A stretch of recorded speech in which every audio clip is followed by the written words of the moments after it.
Nithyanandam Paramasukadam Kevalam Jnanamurtim Dvandvatitam Gagana Sadrusham Tatvamasyadhilakshyam Ekam Nityam Vimalamachalam Sarvadhi Sakshi Bhutam Bhavatitam Trigunarahitam Satgurum Tam Namami. All right. So, a very warm welcome to today's webinar.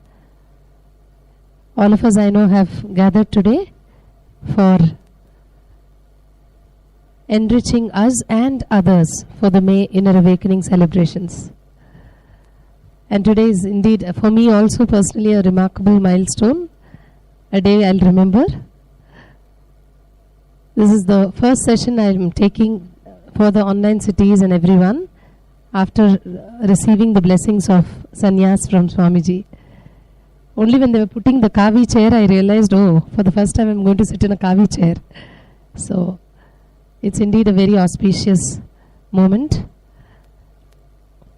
And especially because today Kala Bhairava Darshan we had in the Inner Awakening program, and I happened to ask blessings for all of us, and Kala Bhairava said, whoever is there in the webinar today, whoever it is, all of them will complete the May Inner Awakening very successfully, very happily. So it will be a very beautiful completion for each and every person who's connected to us today, in whichever form, in this webinar. So it's whether you're on a two-way, whether you're on a one-way, Ustream, in whichever form, we have people talking to us, listening to us today. Very clearly Kala Bhairava said that all of them will be blessed by him, that they attend and complete the May Inner Awakening program very, very successfully. So I wanted to start today's session with this good news. So congratulations, all of you out there who are there. Consider you have completed the program. Because when Kala Bhairava says it, that's what it is. It becomes that, as all of us already know. So, before we get into the exact questions, lot of us have sent questions. And before we get there, before we see what is it that we can do differently than what we are doing now, before we get to understand any of that, we'll first look at the first basic understandings about the principles itself. So I'll not go over what Swamiji has been sharing. I hope all of us have been following the morning satsang. Swamiji has been continuously, I think for the past 3 months, continuously speaking about the 4 tatvas in various different forms, in various dimensions where we can apply them in our life. Today we'll speak specifically to the context of this webinar. And the context of this webinar being, there are many of us out there very interested in coming and being enriched and taking a commitment to enrich life by participating in the May Inner Awakening celebrations program, and somehow we have maybe some hindrances, some barriers that stop, that at the present moment look like will not allow us to complete the program. So the context of today's webinar is to enrich ourselves, to powerfully stand up in the face of the impossible to make it possible. Really, Swamiji's whole life has been a shining example of just this one thing, standing up in the face of no possibility and somehow just being there all the time. It's not about him that I'm speaking, it's about each one of us that he holds. He holds each one of us, allowing us to stand up, making us, literally inspiring us every single day to stand up in the face of no possibility and showing us the path to possibility. So today's webinar's context is also the same. How do you make the impossible possible in your life? The impossible being, for many of us, it's impossible to have 21 days off. For many of us, it's impossible to even think of it in a dream to have $6,000 be available. So the impossible definition can be defined in so many ways for so many of us. For many of us, it's impossible to even talk about Swamiji or the mission anywhere inside the house.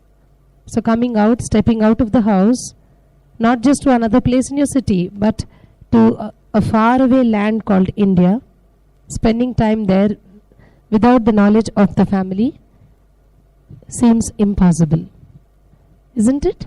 So today we will speak about what is it that we can do to have the impossible manifest as the possible. We'll look at what is the thin line that differentiates the both the dimensions called impossible and possible.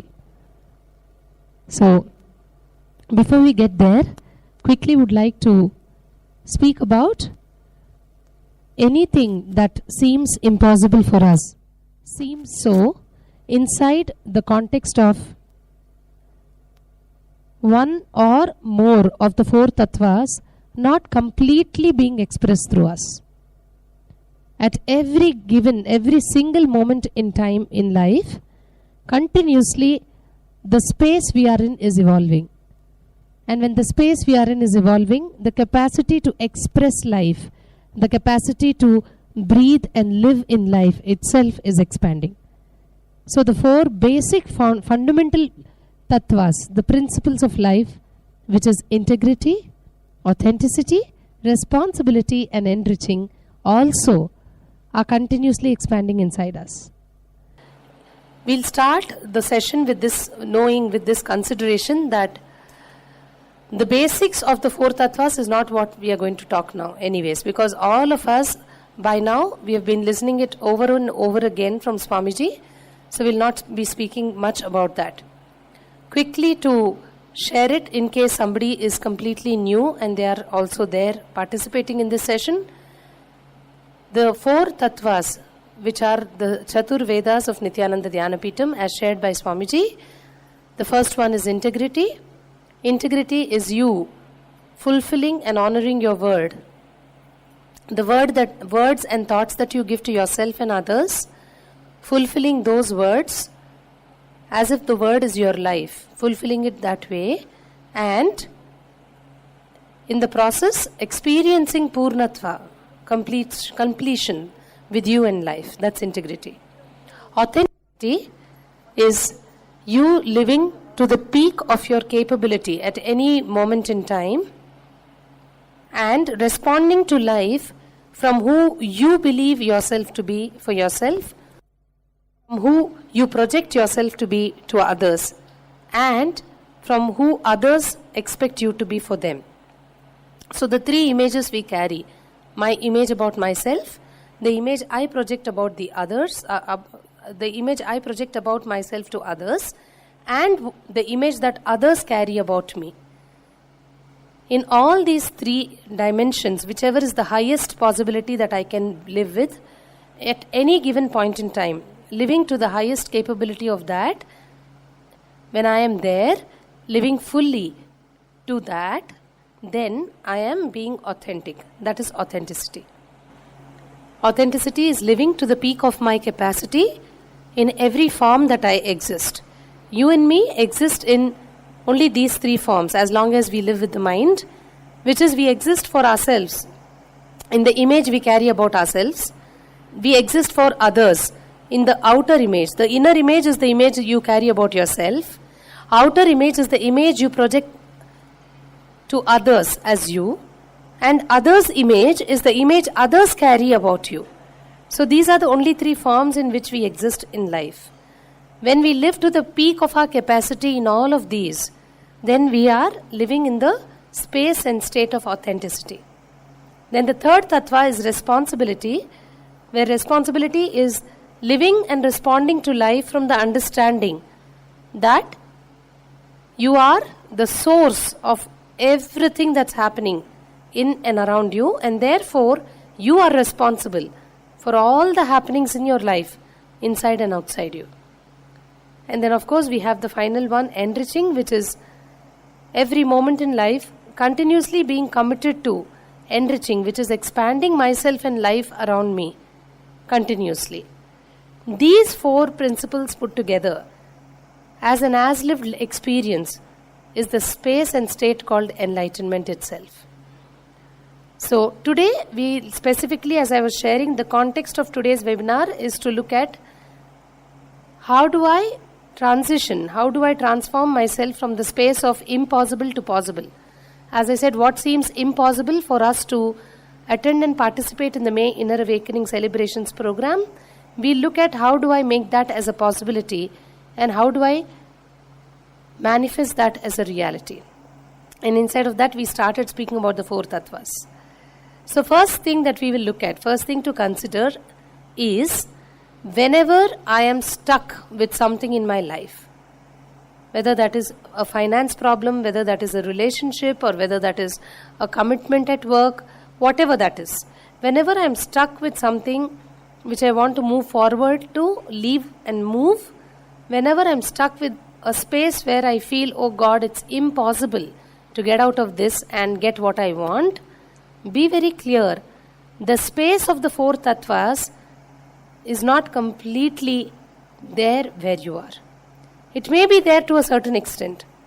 To live life itself, we will need the 4 tattvas to a certain extent. So the 4 tattvas may be available to a certain extent, but they are not there to the peak maximum of what's possible and available for you at that point in time. Only when the 4 tattvas are not resonating at their peak, at their maximum capacity, you will start experiencing being stuck with life. Being stuck with apparently something which seems impossible. Where you feel, oh, this is impossible. I can't do anything about it now. I can't move forward from this. So the space of impossibility itself happens in me when I am not living up till the peak capacity of all the 4 tattvas. Means I'm not being at the peak of integrity, I'm not being at the peak of authenticity, I'm not being at the peak of responsibility, or I'm not being peak of enriching. When the peak is not happening in these 4 principles, you will automatically start experiencing a space where you have conflict or hindrance or you feel stuck somewhere or the other in your life. So today, of course, we'll work specifically with relationship to May Inner Awakening celebration program, but actually you can apply this to any aspect of your life. Be very clear, if you're not able to move and fulfill what you took on as a word, what you gave in the mission, when you do some kind of a seva, when you're working as a volunteer and you're not able to do it, be very clear, even in your life, you will not be able to do it. Because life and what happens in the Sangha when you participate here, they are the 2 sides of the same coin. So today we'll now first look at the questions we have and look at the different situations. What are the different scenarios inside of which we have this experience of what? Experiencing the impossible space where I know, oh God, nothing is possible beyond this. I have done everything I can do and still it's not happening. So we'll look at what to do, where to go, and how to make a difference to these areas.